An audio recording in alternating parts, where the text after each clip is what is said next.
Celui qui crée ne s'attend pas à une opportunité, blâmant les circonstances, le destin ou les dieux. Il saisit les opportunités ou les crée avec la baguette magique de sa volonté, son effort et son discernement de locataire. Avant de vous consacrer à des charges importantes, vous vous sentez silencieux, calmez les sens et les pensées et méditez profondément. Vous serez ensuite guidé par la grande puissance créative de l'esprit. Quoi que vous vouliez faire, pensez-y jusqu'à ce que vous soyez complètement absorbé par cette idée. Pensez, pensez, pensez et planifiez. Ensuite, attendez un certain temps. Ne faites rien soudainement. Faites un pas et réfléchissez plus. Quelque chose en vous dit quoi faire. Faites cela et pensez un peu plus. Une nouvelle orientation viendra. Apprendre à plonger profondément à l'intérieur vous unira votre conscience avec la superconscience de l'âme, de sorte qu'avec une volonté, une patience et une intuition infinie, vous pouvez développer ces idées embryonnaires de réussite. Dès qu'il a une bonne pensée, travaillez dessus. Certaines personnes ont une bonne idée, mais elles n'ont pas assez de ténacité pour concevoir complètement et la mettre en pratique. Vous devez avoir du courage et de la persévérance, et de penser que je verrai mon idée accomplie. Il est possible que je ne réussisse pas dans cette vie, mais je ferai l'effort temps. Pensez et agissez. Pensez et avez. C'est la façon de développer votre pouvoir mental. Chaque idée est comme une petite graine, mais vous devez la cultiver. Beaucoup de gens essaient de faire quelque chose dans le domaine de la pensée, mais abandonnent lorsque des difficultés surviennent. Seules les personnes qui ont visualisé leurs pensées avec une grande intensité étaient qu'ils ont pu les manifester en réalité. L'imagination, le pouvoir d'imaginer ou de visualiser, est un facteur très important dans la pensée créative. Mais l'imagination doit mûrir et devenir conviction. Cela ne peut pas être réalisé sans un fort désir. Mais vous devez imaginer quelque chose avec toute la puissance de votre volonté. L'imagination deviendra conviction. Et quand tu peux pour soutenir cette conviction, contre tous les obstacles, il se réalisera. Faites des dessins mentaux de petites choses et prenez-les, ce qui les fait se matérialiser jusqu'à ce que leurs grands rêves se réalisent également. Les hommes qui réussissent sont ceux qui ont une prévision suffisamment forte pour produire des images indélébiles de ce qu'ils voulaient construire ou produire sur cette terre. Soutenus par l'agent financier de sa capacité créative, ils utilisent la volonté comme entrepreneur. Une attention approfondie en tant que charpentier et patience mentale que le travail nécessaire pour se matérialiser dans la vie réelle du résultat ou de l'objet souhaité. Chaque fois que vous voulez créer quelque chose, ne faites pas confiance aux sources externes.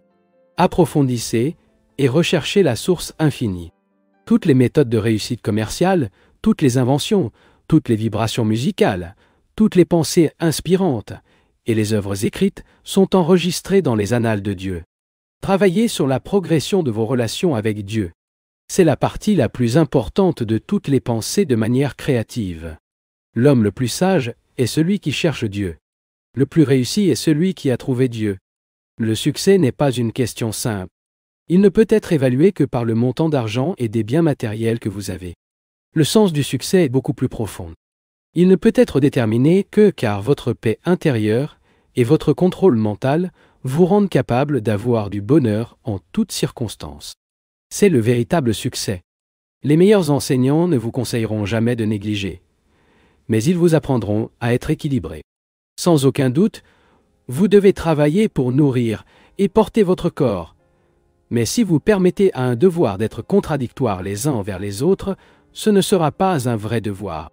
Des milliers d'hommes d'affaires sont très occupés à accumuler des richesses, oubliant qu'ils créent également beaucoup de maladies cardiaques. Si le devoir de prospérité fait le devoir avec votre santé, ce n'est plus un devoir. La personne doit être harmonieusement impliquée. Il est inutile de consacrer une attention particulière à la culture d'un corps merveilleux s'il abrite un cerveau stupide. L'esprit doit également être développé.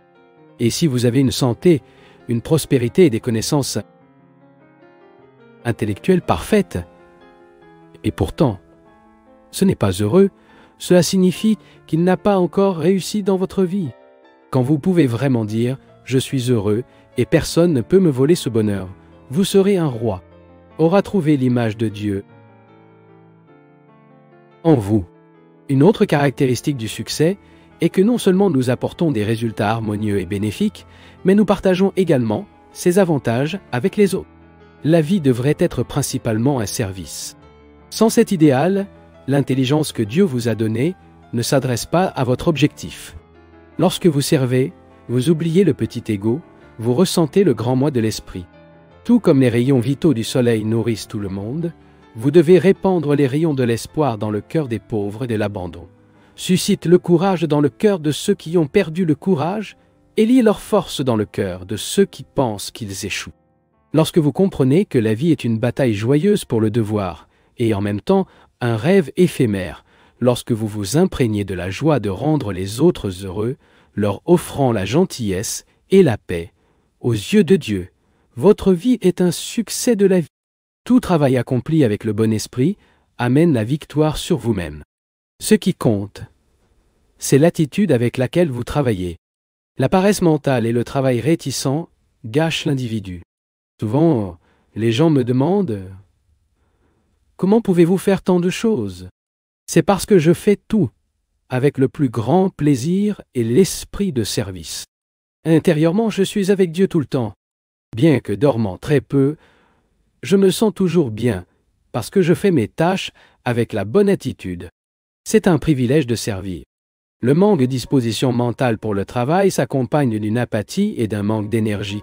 L'enthousiasme et la bonne volonté va de pair avec de nouvelles fournitures d'énergie. Sur la base de ces faits, nous pouvons comprendre la relation subtile entre la volonté et l'énergie. Plus la volonté est grande, plus l'énergie est inépuisable. Si votre travail dans la vie est humble, ne vous excusez pas. Fier, car vous remplissez votre devoir désigné par votre Père. Les gens ne peuvent pas tous jouer le même rôle. Tout en travaillant pour plaire à Dieu, toutes les forces cosmiques viendront harmonieusement à son aide. Aux yeux de Dieu, rien n'est grand ou petit. Si ce n'était pas pour sa précision lors de la construction du minuscule atome, les cieux pourraient-ils supporter les fières structures de Weigel ou d'Arcturus? Les différences entre importantes et sans importance sont certainement inconnues du Seigneur. Sinon, en raison de l'absence d'une épingle, le cosmos s'effondrerait. Essayez de faire les petites choses d'une manière extraordinaire. Vous devez progresser. Essayez d'être le meilleur dans votre profession. Exprimez le pouvoir illimité de l'âme dans tout ce que vous faites. Vous devez créer en permanence et produire de nouveaux succès et ne pas devenir automate. Tout le travail se fait avec la bonne motivation.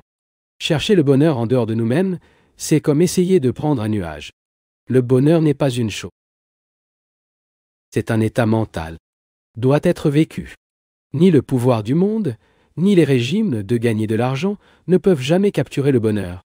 L'agitation mentale résulte d'une perception s'est avérée. Et cette agitation signifie que le bonheur sera toujours l'esquive. Le pouvoir temporel et l'argent ne sont pas des états d'esprit. Une fois obtenus, ils ne diluent que le bonheur. Ils ne peuvent sûrement pas le concentrer. Plus nous dispersons nos énergies, moins il reste de puissance à appliquer à une entreprise spécifique. Les habitudes entourant la préoccupation et la nervosité proviennent des profondeurs abyssales dans le subconscient, jetant des tentacules autour de nos esprits et éliminant toute la paix intérieure que nous avons appréciée. Le vrai bonheur ne sera jamais trouvé en dehors du soi. Ceux qui le recherchent agissent comme s'ils étaient dans l'arc-en-ciel, dans les nuages. Comme des roses, des passagers de nombreux êtres humains apparaissent quotidiennement dans le jardin de la terre. Dans sa jeunesse, il lance des boutons frais et pleins d'espoir, accueillant les promesses de la vie et agitant avec impatience la future brise de satisfaction sensuelle. Ensuite, les pétales commencent à s'estomper et l'espoir deviendra déception. Au coucher du soleil de la vie tombe dans un encombrement par déception. Prenez en compte l'exemple des roses. Tel est le sort des êtres humains qui vivent par les sens. Analyse avec insight, né de l'introspection, la vraie nature des plaisirs sensuels. Car, même lorsque vous l'avez acheté, vous ne ressentez pas dans le cœur le frisson du doute et de l'incertitude.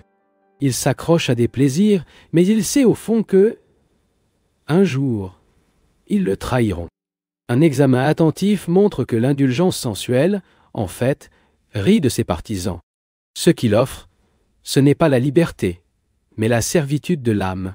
La route d'évasion n'est pas, comme beaucoup de gens l'imaginent, sur les routes basses et douces encore plus d'indulgence. Et oui, là-haut, dans les chemins rocheux de l'auto-témoignage. Les gens oublient que le prix de la luxure est l'usure croissante de l'énergie nerveuse et cérébrale avec le raccourcissement inévitable de votre perspective de vie. Les matérialistes s'impliquent dans une telle mesure, dans la tâche de gagner de l'argent. Ils ne peuvent pas se détendre et profiter de leur confort, même après l'avoir obtenu. Comme la vie moderne n'est pas satisfaisante, examinez simplement les gens autour de vous. Si vous demandez « sont-ils heureux ?», notez les tristes expressions sur vos visages. Observez le vide dans vos yeux. La vie matérialiste, c'est l'humanité avec des sourires et des garanties, mais seulement dans ce cas est cohérent. Ne cessez jamais, tôt ou tard, briser vos promesses, lui permettant de toujours dépendre davantage des circonstances extérieures pour le soutien physique, mental et spirituel, ne regardant jamais à l'intérieur, à la recherche de sa propre source, l'homme épuise progressivement ses réserves d'énergie. Posséder des biens matériels sans paix intérieure, c'est comme mourir de soif dans un lac. Si la pauvreté matérielle doit être évitée, la pauvreté spirituelle doit être méprisée. C'est la pauvreté spirituelle, pas la pénanie matérielle, qui se trouve au centre de toutes les souffrances humaines. Le scientifique matériel utilise les forces de la nature pour rendre l'environnement humain meilleur et plus confortable. Le scientifique spirituel utilise la puissance de l'esprit pour éclairer les âmes. Le pouvoir mental montre à l'homme le chemin du bonheur intérieur, ce qui lui donne une immunité contre les inconvénients du monde.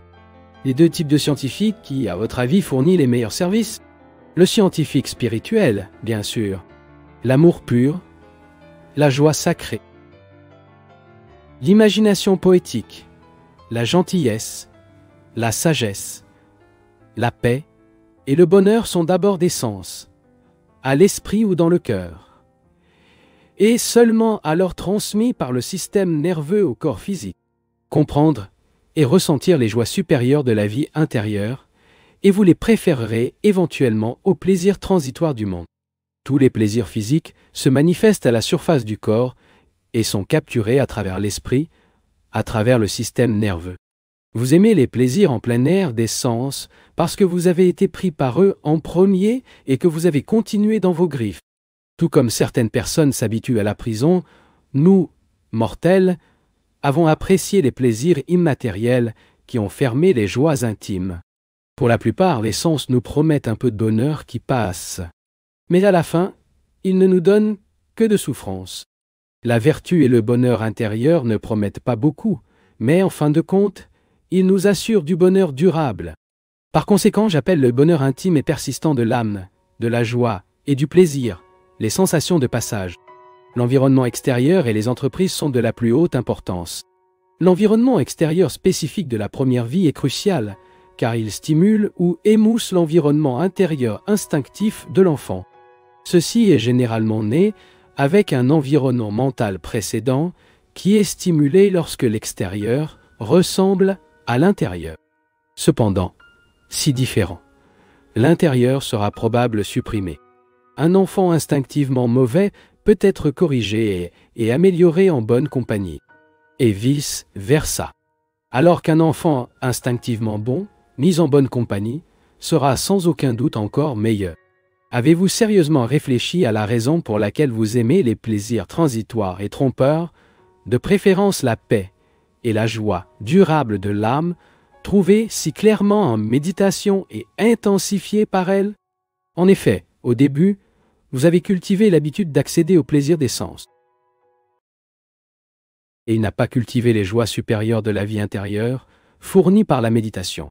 Comprenez et ressentez ces joies intimes et bientôt, vous les préférerez aux plaisirs éphémères du monde.